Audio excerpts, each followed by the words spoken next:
Don't you clap or something? We're only using yours. So there doesn't matter. Yeah. There's no reason to clap because it's all going to be lined up in camera. Yeah. 3, 2, 1. Intro. This guy's counting down over here. We are here with a recap of DunDraCon 46 that was in Santa Clara, California this 46? year. 46. Jesus, Yeah. I don't have a clue what's going on. This was your first DunDraCon, right? Second. Oh, that's right. You only went for a little bit of time. The other last year, 45. That's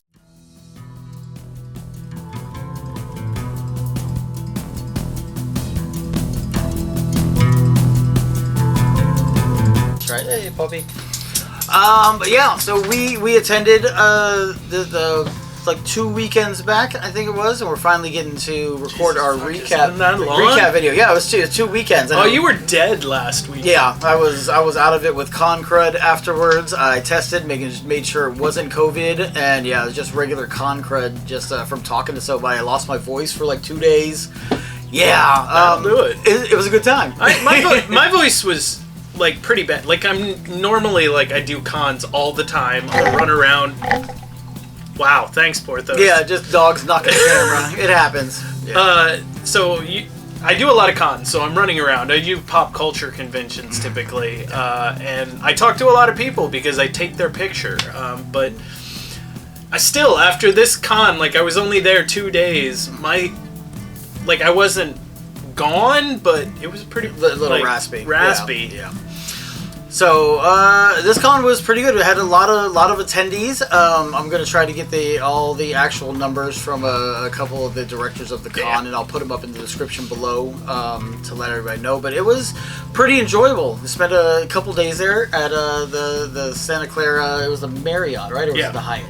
I think it was the Marriott. Okay, yeah. Hyatt's for Kubla. That's right. Yeah. So, Marriott had a lot of games going on in the open gaming rooms. Every time I went in there was almost no tables that were empty. Everything was being played. People were there in the hallways playing games.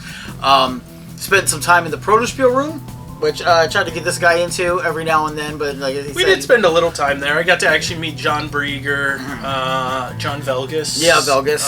And Michael Dunsmore. Dunsmore, yeah. Yeah, and a lot of developers and designers that were in there. Got to play. They're very talkative too. They and it's not just about their games. Like Velgus had all kinds of things he wanted to talk to me about for my stuff. So nice guys. If you're ever at a con and you're looking for things to do, check out the Protospiel room. Yeah, there's a lot of good prototypes in there that people were playing. Yeah. All right, so we were talking Protospiel. Yeah, a lot of good prototypes. Spent some time playing with James Ernest. I'm pretty sure that was his last name. I don't want to get it messed up. James Ernest from there. He was the. He started up Cheap Ass Games, and then he's getting stuff back playing Biting Off Heads, which is coming around for Cheap Ass Games. Yeah. I was watching The Gamer's Hands of Fate again because it's one of my favorites, especially like fan productions. Cheap Ass Games booth was in the background of one of the shots, and I'm like, hey, I know that. Yeah. I played Biting Off Heads, which is a dinosaur game where you're running around as a dinosaur on an island trying to get to the end of it, and you can throw rocks at other dinosaurs or bite off their heads for the name Biting Off Heads. It's actually a dino game when I'm not around. Yeah, it's coming up with this 25th anniversary, so they're trying to retool it a little bit and release it.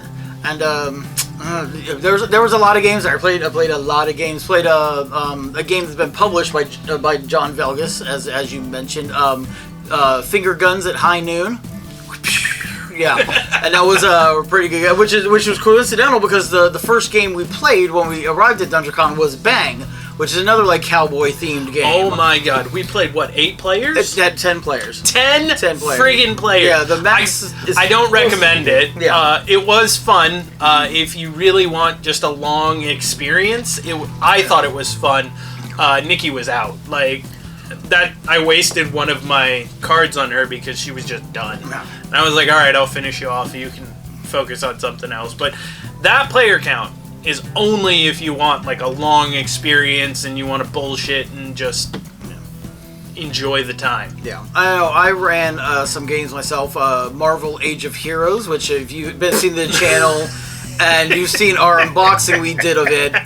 You can check out. We're gonna have my review coming up soon. I actually wrote a written review, which I put up on Board Game Geek. Because if you'd like to check that out before the video review, you can if you look for my name, which is Logan Chops, at capital L, capital C, and you can find it there under the written reviews on Marvel Age of Heroes. So I ran twice. Once with this guy and a couple of other friends, and then another time with Gamer Lynn and Gamer Becca and one of their friends from 10x10 Gaming. And I had an enjoyable time each time. I know Rob didn't have that much of an enjoyable time. It wasn't terrible, but it kept going. Yeah. And I'll have a longer form review on that at some point too, because I want to get my thoughts out on it. I like long games, so it's kind of weird to me that I didn't really enjoy that game. Yeah. But I'll talk about it more in another video. Yeah. So ran that, and then surprisingly, walking through and seeing some games that were being played at older games, I saw being played at a lot of tables. Lords of Waterdeep seems to be really popular at the convention. I saw multiple tables that people were playing Lords of Waterdeep, which is a great game. It's one of my favorite worker placement games, and of course it's D&D themed, which I love. And everybody that I've shown it to, including this guy and his family and friends, as soon as they played it, they went and bought it right away. Which makes it even more interesting that I don't like. Yeah, because the co-designer of Lords of Waterdeep is the designer for Marvel Age of Heroes. Yeah, which is yeah. There's a lot of similarities, but yeah. Saw a lot of Lost Runes of Arnak being played, which is awesome. Somebody bought it for me for my birthday. They gifted. I haven't played it. We've got to sit down and play it. I have a Dent and Ding copy from last year that I bought from Black Diamond Games. Awesome. We sat down and played it at the con last year, so it's kind of neat to see a lot of people playing it this year. People still playing it, yeah. And of course, a lot of miniature gaming that was going on the other side of the convention. Didn't really get over to that side. I kept meaning to, but speaking of that, that first day that I was there, I went all the way over there. Okay. Saw Hector, but there was a guy running a table there. And he had this whole space setup, handwritten cards and stuff. But the space setup is what really drew my eye. He had a mat out that had stars and stuff. But he also had ships and then asteroids spread out all around the board. Oh, nice. And it's his personally designed game. And he talked about how he took heavy construction paper, crumpled it up, and then put aluminum foil around it to create these asteroid right? shapes. And they looked really cool. And of course, he said he dipped it in wood glue so it would keep the shape, and then spray painted it and stuff. And it's this really cool looking game. And some people were having fun playing it, and they were asking him, "Are you gonna try and get this published?" He's like, "No, I just like coming to cons to play it." So if you ever want to check that game out, you got to go to DunDraCon and go to the miniatures room and play in there. Yeah, there are a lot of good games everywhere there. The group, local gaming group, Mighty Meeples of Tracy, California, they were out there running games. What is that game? Gaslands. Oh, I've never played it, but Trevor they're really into it. Yeah, really into it. They're always playing it out here at different places for meetups. And they're happy to play it with somebody. So if you check out Tracy Mighty Meeples or Mighty Meeples of Tracy, if you check out their Facebook page, you can find out where they're going to be on a weekend. Yeah. You can try it out. It is really neat. Almost Mad Max-esque at times. It's a neat game. Yeah, and then of course Dungeons and Dragons games going on places. Lots of role playing games. The setup. I know one of my friends, two of my friends that we were there with, they got involved in a 6-hour LARP session. Oh my God. And they said it was really interesting. Had a lot of. They had demonstrations of boffer weapons, fighting out there, and they actually had people in suits of armor out there fighting in the parking lot. I wish I would have got some footage of that, but I didn't because we were passing by. We were kind of late getting out there, Liz and I. So, another thing going on along those same lines, there was a Leathercraft. Nikki couldn't find her belt when we left, so we were on our last day there, and she needed a belt for her pants, and she went to the leathercraft people and made a belt for her pants. Yeah, they showed her how to make a belt and a little cool like holster thing or whatever. Holster for a cup holder. Yeah, and then they made leather crafting there. They had the painting room. Nikki went over there and painted a mini, and then they voted on who had the best really cool mini. like skeleton mini. She put a lot of herself into it. Basically, there were some pinks on it and some like weird blood-looking pink too, which your friends voted for. Didn't even realize it was hers. Yeah, because people got to come in and look at the minis that were in the case and vote on which one was their favorite. And some of our friends actually had voted for her mini as their favorite because it looked so good. Yeah, but I guess they were running the painting like every couple hours with voting, and It was great. Every time I passed by the room, it was full of people. The instructors are intensive helping people do it. Yeah. That day they had a paint thing. It was like a slow paint or something. You come in at the beginning of the day and you get registered with the contest basically. Yeah. And then you paint and you get that day until a specific time, and then they go vote on it not long after that. And like it's a really cool contest where they get the majority of the day at the con to paint their figurine with paints that they provide. Yeah. And then and you can get a free figure if you don't have one. And then everybody votes on it. And they got these cute little like dragons that had 46 on them because it was a 46 year DunDraCon. Yeah. And unfortunately, she didn't win, but I think she should have. It was a really neat figure. I think she hit. If I remember from what the administrator and the instructor said, that she actually got 10 votes on her painted mini. So yeah, that's awesome. Yeah, with people just coming in there, looking at the minis and voting. Yeah. So what else did you see? I mean, you were there before Liz and I got there, and we weren't always together, so you guys were roaming and we were roaming. I know the vendor booths, we got to see Christine and Noel, who are from the old Black Rowing games. They're now Three Dog Quests, and they do Indie Press Revolution games. They sell them at conventions as well, some other stuff. Got to see them. Oh, Sanchez Michaels. Yep, Sanchez Michaels working on a new game. Yeah, designer of Gosh Darn Bubbles working on a new game that has an awesome design. He's going to be getting a prototype to me and Rob here so that we can do a preview for the upcoming Kickstarter. Probably 2 previews. Yeah, probably.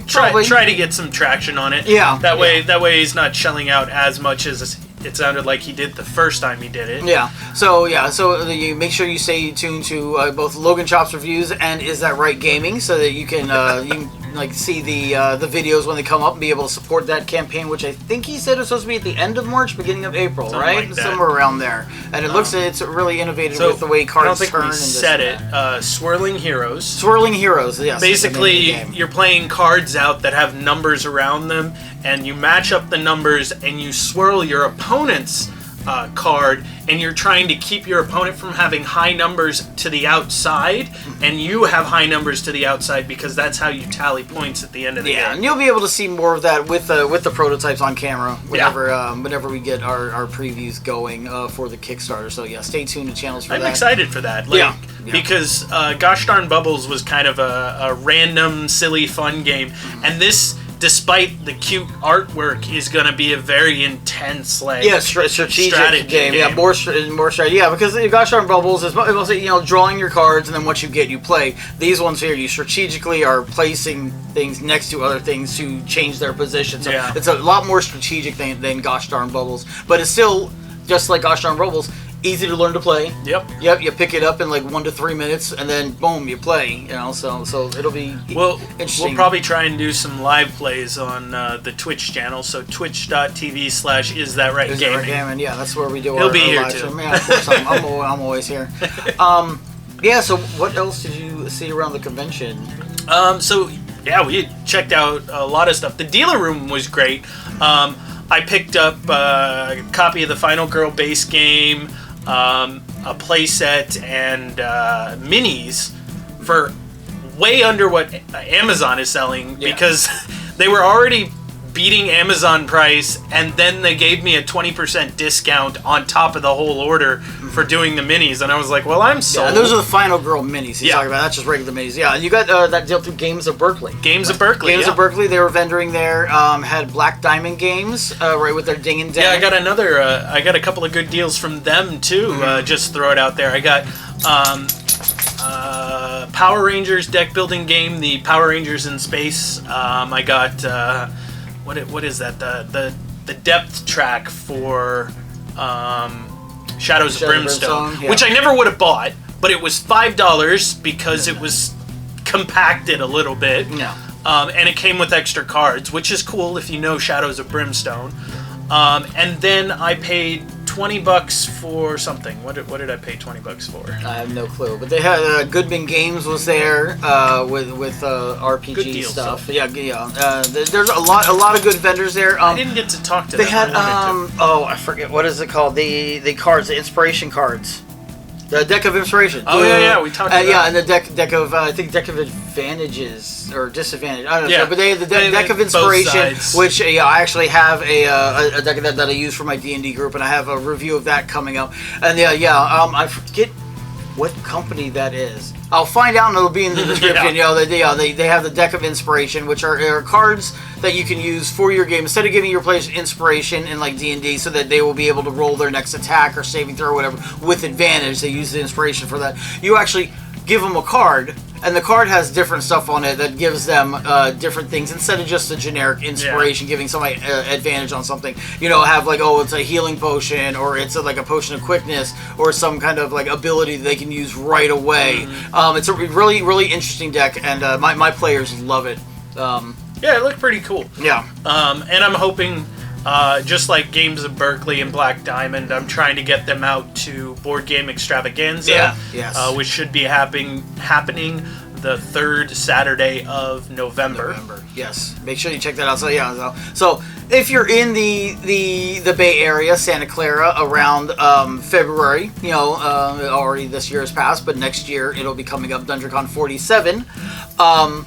Make sure you check out DunDraCon and all the different booths and everything they have there, the vendors and the games and everything. Nikki always gets excited. There's a jewelry booth there that has like a steampunk-esque Oh, yeah. So there's another thing you can check out. There's also a guy who's always in the back corner who has tons of games. Some of them out of print, some of them newer, but he'll do like mini little deals. So that's another thing that you'll want to check out if you go to DunDraCon. there's a massage guy.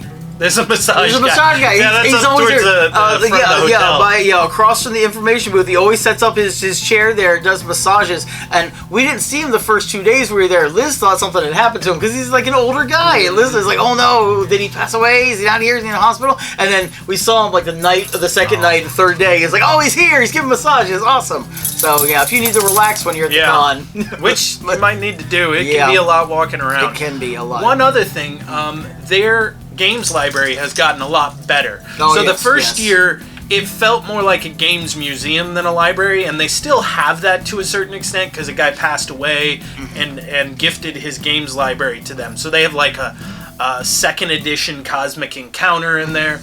But a lot of people gifted other games to them recently, so there's a lot of cool stuff. Trevor and his wife Teresa of Mighty Meeples, they were playing Europe Caper Europe, and that was a brand new copy of the game that they broke open from the games library. Yeah, I saw that they were playing that when we passed by. The games library, that's another great thing. Yeah, DunDraCon has a lot of stuff and everything. It's inclusive for everybody. There's somebody actually made a post on the DunDraCon Facebook saying that they were glad to see their gaming brothers and sisters returning as sisters and brothers. If you get the drift of that, and it is the convention is inclusive. Nobody is putting anybody down, making fun of anybody doing anything. Everybody's except us. We're making fun of each other. We're making fun of each other, but that's because this numbskull is a numbskull. And I'm worthless, so I'm making fun of ourselves. Pretty well worthless.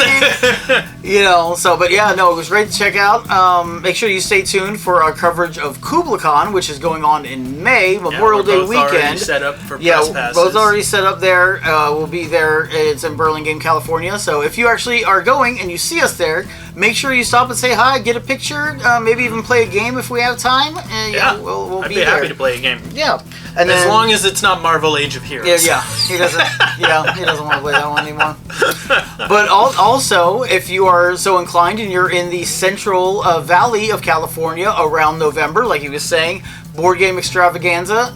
We're shooting for the 3rd Saturday of November, which should be the 18th. Should be the 18th. But we can't lock down a date till closer till. So we will keep people updated. If you're on my Facebook page, Logan Chops Reviews, or Logan Chops Reviews Community, or the Is That Right Gaming page, or the USS Balthazar page, which is the charity that actually puts on Board Game Extravaganza.